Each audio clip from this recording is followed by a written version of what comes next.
welcome to Make Your Passion Pay. I'm Luann Beekler, creator of the Make Your Passion Pay Playbook, your host and guide on this exciting journey to building joyful and successful work environments. Known as the Little Spark, I've helped countless individuals and businesses ignite their potential through transformational coaching, creating thriving businesses and joyful workplaces.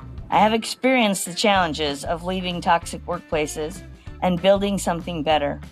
I bring firsthand wisdom to help you align your work with your values. With insights drawn from working alongside world-renowned leaders and a deep passion for community and connection, I'm here to show you how to lead with joy and purpose. Let's dive into today's episode and start making your passion pay. Hi, everybody. It's Luann Beekler with Make Your Passion Pay podcast. We focus on the 6 C's of the playbook to make your passions pay. Those are clarity, connection, community, collaboration, creativity, and commitment. And so many more come up over our conversations. And today I'm going to have a conversation with Suzanne Allen. Suzanne and I have known each other, for years through the BNI organization, and my audience knows I'm a BNI member. Suzanne Allen is a fractional CFO and president of Allen CFO Services, helping business owners understand what their numbers are really saying and what to do about it. That's the key. With over 25 years in finance, she brings both sides of the brain to the party. Oh, I totally need that. Pairing data-driven insight with creative thinking to drive smarter decisions and stronger results. She's also a proud new grandma, an avid reader, and a musician, because spreadsheets aren't the only form of rhythm. Oh, I love that, Suzanne. And you're a new grandma, me too. Well, my youngest is 9 months old. 11. She's 11 months old. She's There you adorable. So if you can still call yourself a new grandma, so can I. Yeah. Excellent. So I think, Suzanne, you were the first person to introduce me into the language of fractional CFO. And now I hear fractional all the time in all kinds of professional titles. Yep. But tell us what that means to you. Yeah, what a fractional executive or fractional CFO specifically does is works with smaller companies who may want the additional strategic help in executive roles, but they're not quite ready to hire a full-time CFO or HR or whatever the function happens to be. In my case, it's a CFO. And hiring a full-time CFO is a lot for a smaller organization. But if they can get the benefit of the strategic thinking, the forward look, the cash visibility, all the things that are so critical at really a fraction of the cost, they stand to gain. A company stands to gain a lot in terms of that forward look, the strategy, and I'll talk more about the forward looking and what that means to me as we move through the podcast here. I never caught this before, but I love words, right? Words matter. And you just said at a fraction of the cost. That's right. I thought of fractional CFO, whatever, as that person that's not sitting in the same building with you. And so they're serving multiple clients, business owners, correct? Correct. And so they're just doing a fraction of the work, but at the fraction of the cost. I love that. Yeah. And so many small business owners that I work with have no sort of separate financial component. They're doing it all themselves. Yeah. So when is the right time for a business owner to bring in a fractional CFO? There are several signs that it's the right time.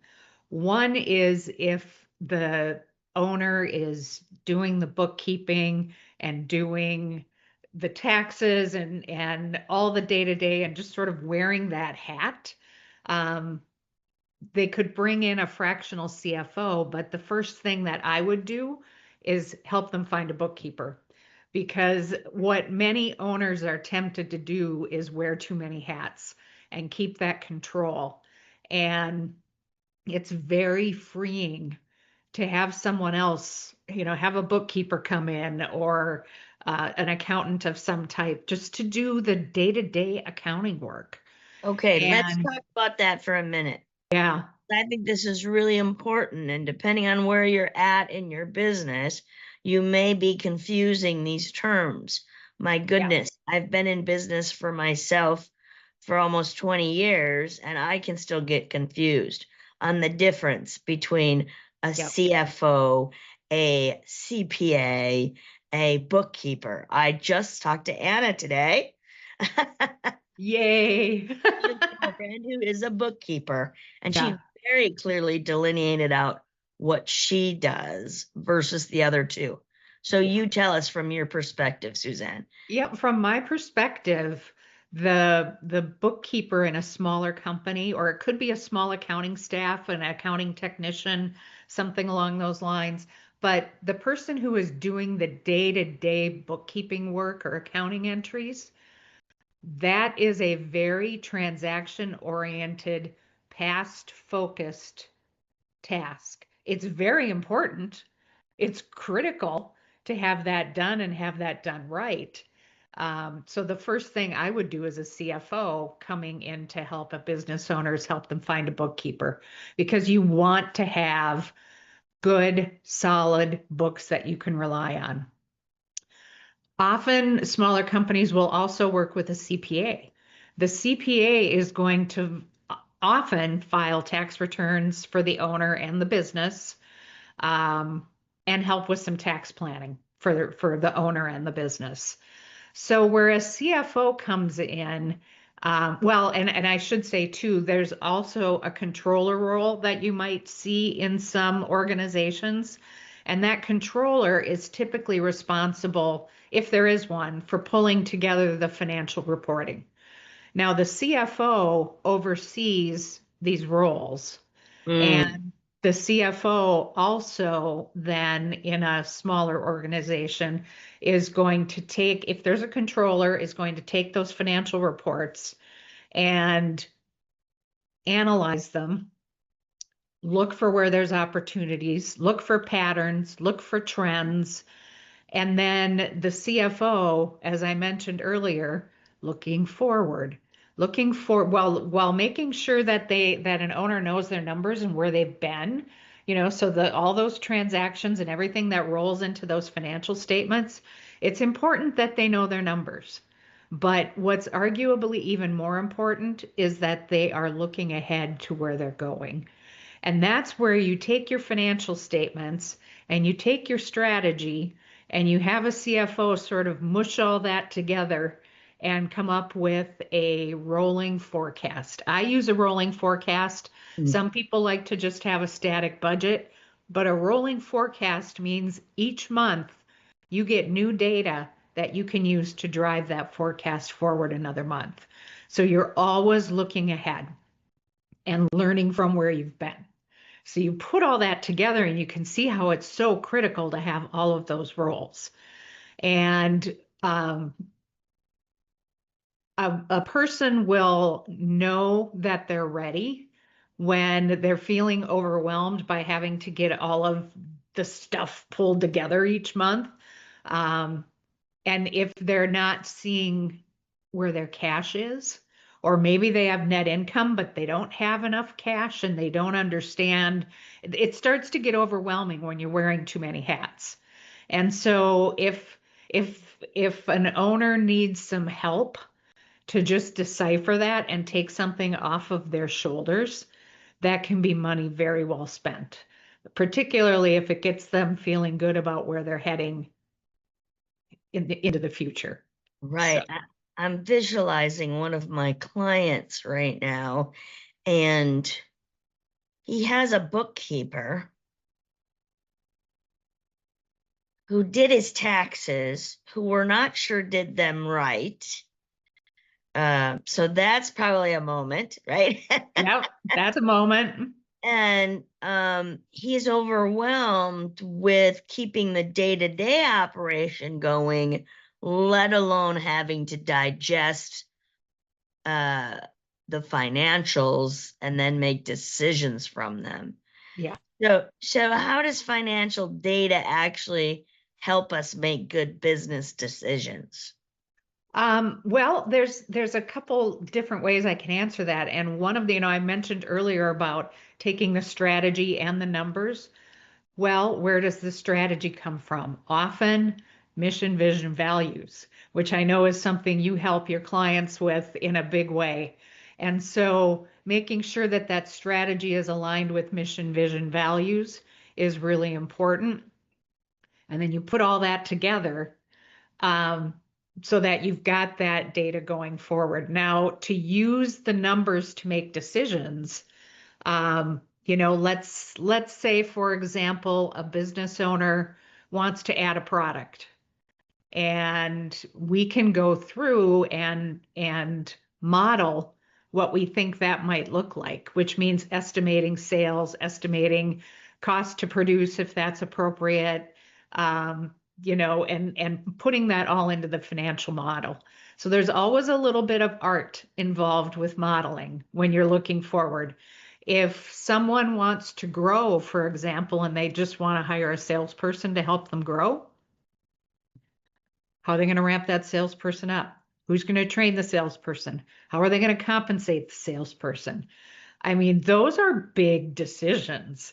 And that Afford to bring on a salesperson? can you afford to bring on a What do salesperson? we have to generate in revenue Yep. to ensure that we're paying that person's salary? And over what period of time? That's what I mean Ah, by a ramp up period. There's some period of time where they need to learn the business. They need to learn the relationships. They need to understand the product strategy and and the mission, vision, values, all that good stuff, right. and understand all that and get ramped up. But then the rubber's got to meet the road. At some point, they've got to start showing that they're growing and that they're bringing in some sales. They're not going to go from 0 to 60 overnight. It just doesn't work that way. So being able to model all that out for an owner is really powerful. Maybe they want to buy some equipment. Same thing. Is that equipment gonna return? And we Here's can what model you that. Yep. can model that so that that language is, Jargony a little bit. yeah, is it Yeah. creating a, We take the forecast and okay, then we layer in the purchase and how that's going to roll through the numbers over time. And then you've got your investment for whatever that piece of equipment is. And I mean, a computer isn't a good example. It would be something bigger, maybe 2 or 3 vehicles or something like that, sure, where you would model sure. it. I said it again, but you would take that and layer it into the forecast so that you can see if they provide a return. So it's creating a visual. Yeah. Yeah, with numbers. It's painting a picture with numbers. Painting a picture with numbers. I love that, right? Because Yep. right, mission, vision, values, right? And Yep. in my world, it's your unique contribution statement based on your values, and then your vision of where you want to go. Yep. Uh, and I love it because one of the taglines I used to use is aligning your actions with your values. Well, then Yeah. you need to know what your values are. And what you're saying is you also need to know what your numbers are. That's right. And then we take informed action. Yeah. I love that. So they need both of us, don't they, Suzanne? Absolutely. Isn't that beautiful? And it would be fun. And it would be fun to work with the two of us together. It would be a blast. That's right. So if you don't feel like you're aligning your actions with your values and your financial numbers, then yeah, give us a call. It'll be in the show notes how to get a hold of both Suzanne and I. That's Um, right. So what is the biggest mistake business owners make with their numbers? Not spending enough time with them. Mm, Yeah. avoiding. Uh, Avoiding them. Yes. there's Being in, there's some uh identifier of how people individually associate with money, right? And there's the well, avoiders, it there's can the be avoiders, intimidating. there's the overspenders. I mean, there's some Yep. It's philosophy out there. and when it also can be very emotional Oh, in many ways. absolutely. Yeah. And it takes a really strong business owner to basically say, I need some help with this. I need someone who can help translate what these financial statements mean. And sometimes we have to sort of go back and look at I don't want to get too technical, but there's a chart of accounts that drives um, how things get accounted for in the books. And if that isn't set up in a way that they can see margin by product, for example, um, or certain categories of spend, grouped together so that it's easier to see how things are Yeah, doing, that you wind up having to go through and do some of that work. Um, it's yeah, a journey to get to that point where the numbers mean something. And if you just take the chart of accounts that QuickBooks serves up, it's not going to be tailored to your business, and it's going to be a lot harder for someone who doesn't love digging into numbers like I might. Um, it would take a lot of effort for them to try to go through and piece together, well, where's all my payroll expense? Where's all my technology expense going? It's up here, it's over here, it can really help to have some eyeballs on that to focus the financial statements and right. make it So, easier to so interpret. let's be clear, right? I know historically, we better put that in there. I am an avoider, right? Like I just don't want to look at them and hopefully it'll all come out okay, right? And it is much more powerful to spend time looking at them. Yes. And so we need to power past the fear of looking at them. But And it and really helps if you yeah, have an advisor outside of yourself, a Suzanne, a CPA, right? I don't care who it is that can really speak to those numbers, yep, is not emotionally attached to them the way that you right. are as a business owner, so they can logically look at them and give you outside ex, um, expertise Yeah, is the word I wanted for that, right? And yeah, it's the same value as a business coach, right?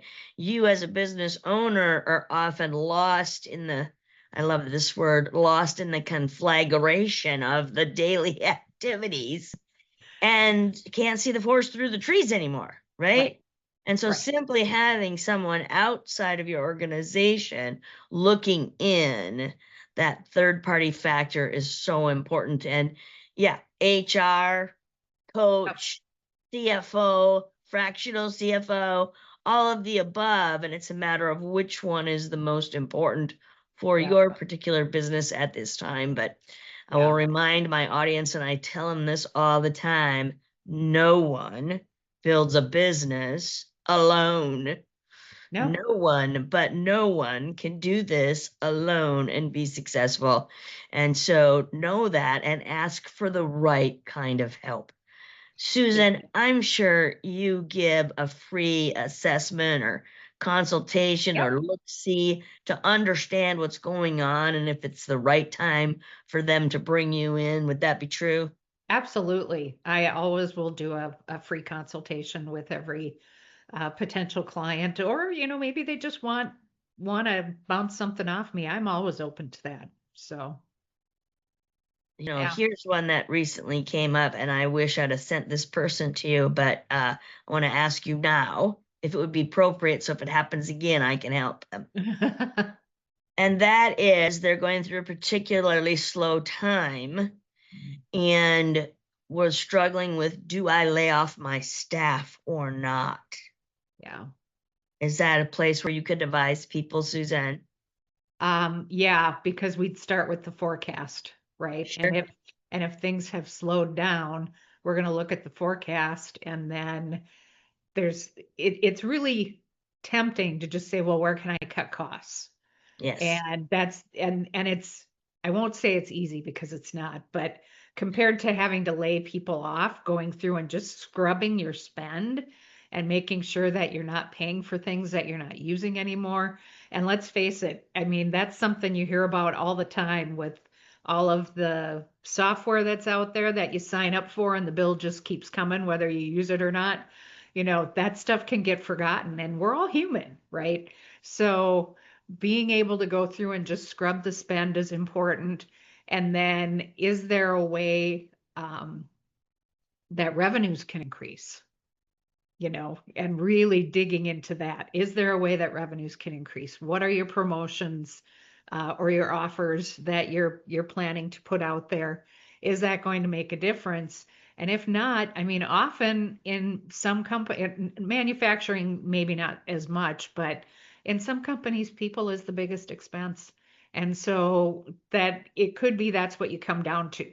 We have to It be could be, realistic. but Yeah, I yeah, like the idea that there's someone looking at the numbers and asking those good questions. yeah, You know, as soon as you said that, I'm thinking, oh, are they really digging into their client database yeah, and making calls, yeah. right? Easier to serve clients you've already served than go find new ones. Right. And as that crossed my mind, I thought, how about you, Luann? Are you doing that?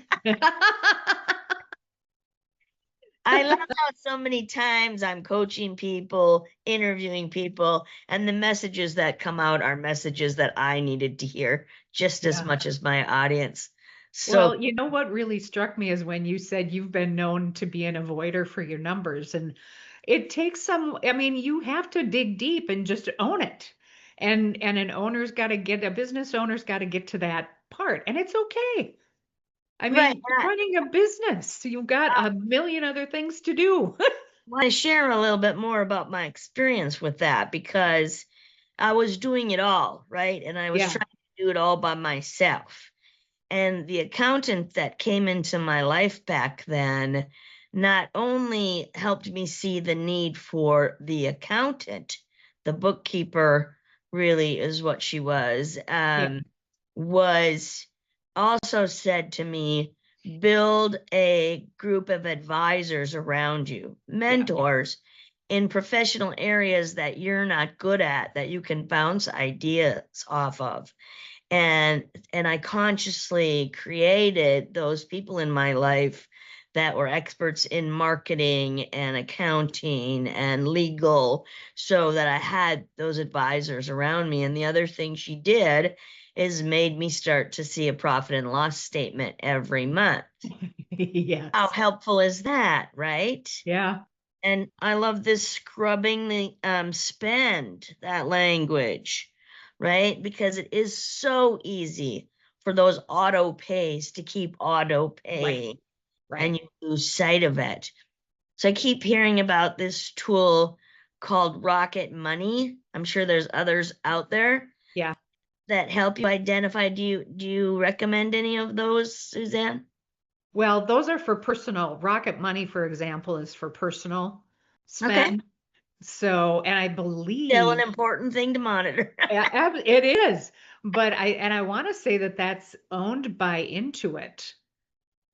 Yeah, could be. I I don't know. It might be, But but there's another thing that I'd like to talk about, Suzanne. Some of us historically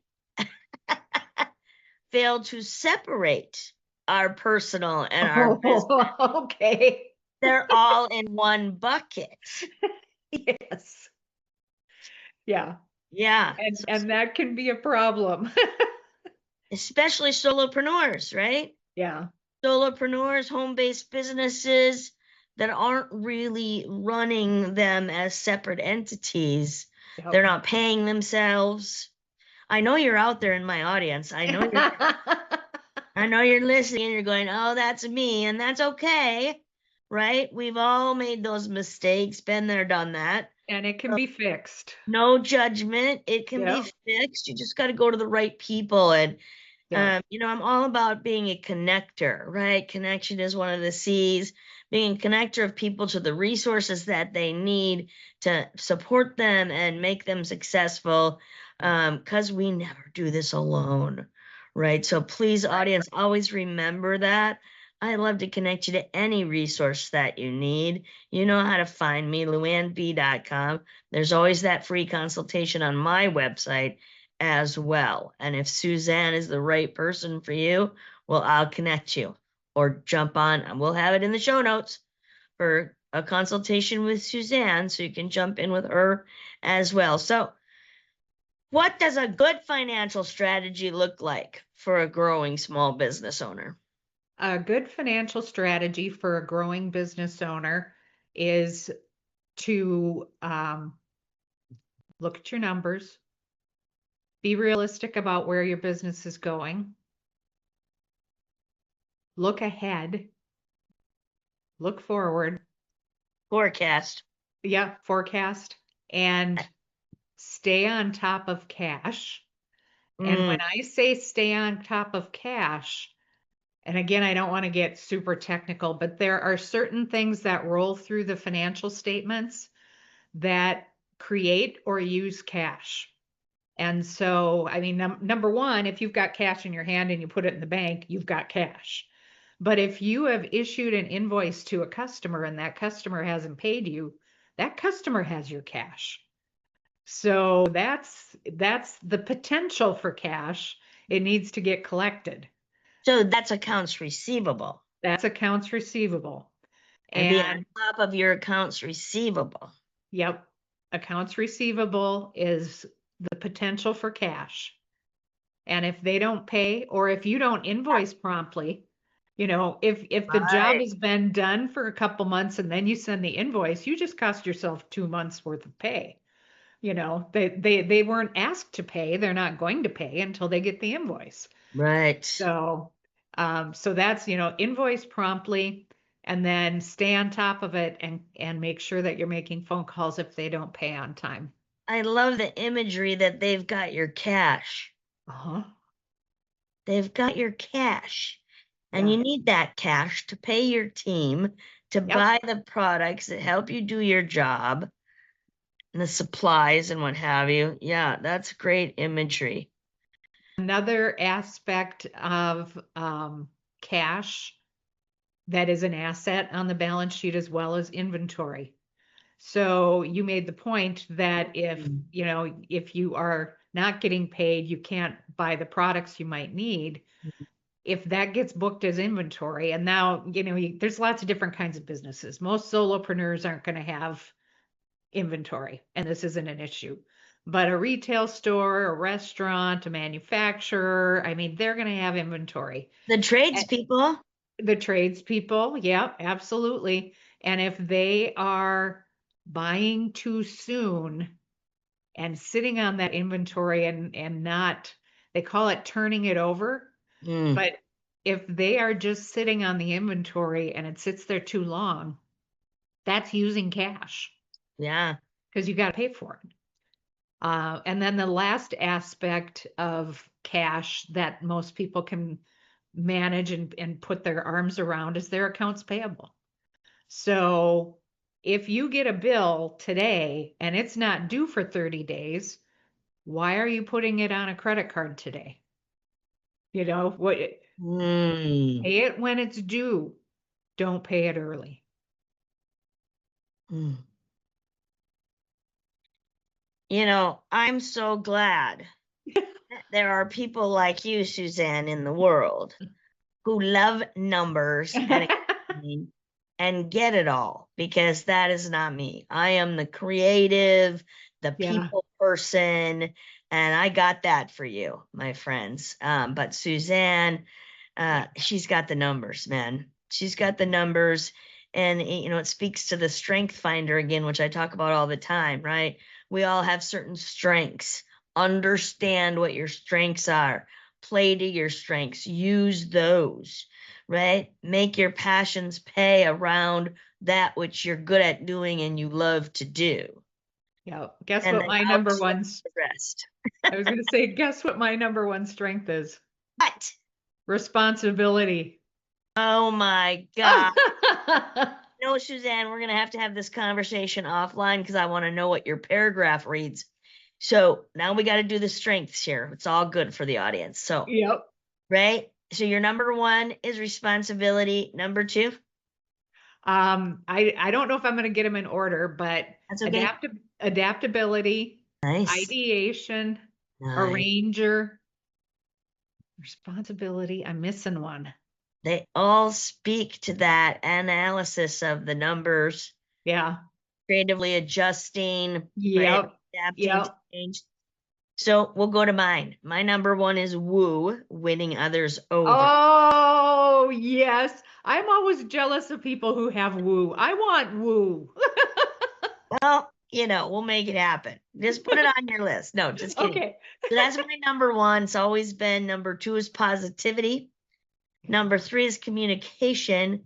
Number four is responsibility. And I was like, no way. I'm not responsible. I'm fun. I'm creative. I'm spontaneous, And then I read my paragraph on responsibility. And it said, when you take something on, you're completely passionate about it. You give it 150% and you don't stop till it's done. Yeah. And my friend, that is exactly what I do. I was like, oh my gosh, they nailed it. Yeah. But as you know, with the Strength Finder, what it's doing is comparing all five of them in writing those paragraphs Yeah. and building your identity. So your paragraph will read much different than mine. Yep. And then my number five for my audience to know is strategic. And Oh, I can think perfect. strategically, but I need other people to get those strategies done. Yeah. Right? I can think strategically. I come up with creative ideas. Strategic partnerships is one of my favorite things to help people create, is to think about, and it's in the giver's gain model, right? How can we support one another? And, you and I both serve the small business owner. Yep.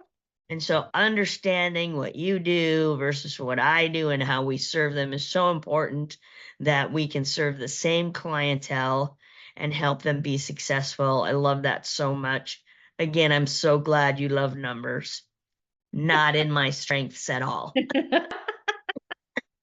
I do. They're fun to work with. Yes, I love that. And so, audience, if you do not like the numbers, you're like me and you tend to have a avoidance of your numbers rather than fully understanding them. You need to find someone fun like Suzanne. Call Suzanne, get on her free consultation, have a conversation, because you can see she's fun like me and gotta have fun. Life's too short to do it any other way than having fun. Absolutely. And so make your passions pay, have fun, do what you love in service to people who love what you do. Suzanne, I know that's what you do. Thanks for being here today. My pleasure. We'll likely have to do it again sometime. Until then, everybody, have a great day.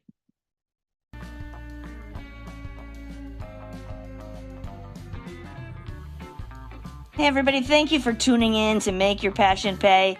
If today's episode inspired you, I'd love for you to subscribe, leave a rating, and share your thoughts in a review. Every listener makes a difference in spreading this mission of joy and purpose. Want to take the next step? Share this episode with your friends, colleagues, or anyone looking to build a thriving, values-driven workplace. Together, we can create communities where passion fuels success. Until next time, remember, when you lead with joy, you inspire greatness. Let's keep making your passion pay.